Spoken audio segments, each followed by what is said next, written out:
At sa showbiz saksi, naglabas ng joint statement ang mag-asawang Raymart Santiago at Claudine Barreto. Sa gitna po yan ng mga pangintriga sa kanilang relasyon. May saksi exclusive si Nelson Cadlas.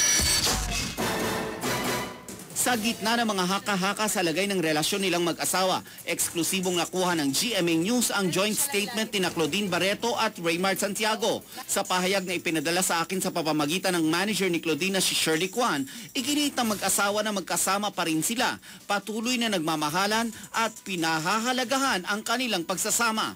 Pribado raw ang anumang usaping kinakaharap nila at di raw ito sapat upang sirain ang kanilang pagsasama. Kaya pakiusap nila sa publiko, hayaang maayos nila ang kanilang problema malayo sa mata ng media at mga espekulasyong nakakasakit lang daw sa kanila at sa mga mahal nila sa buhay. Dagdag pa nila, higit daw nilang inaalala ang kapakanan ng kanilang dalawang anak na nalalagay raw sa alanganin dahil sa mga chismis na wala umanong batayan. Nitong Martes lang, nasaksihan ko kung paano maiyak sa pagkadismaya si Claudine matapos malamang wala nang inaasahan niyang balanse sa joint bank account nila ng asawang si Raymart. Ngayong nilinaw na nila ang mga haka-haka, umaasa raw silang matitigil na ang mga kontrobersyang ipinupukol sa kanila. Nelson Cadlas ang inyong saksi.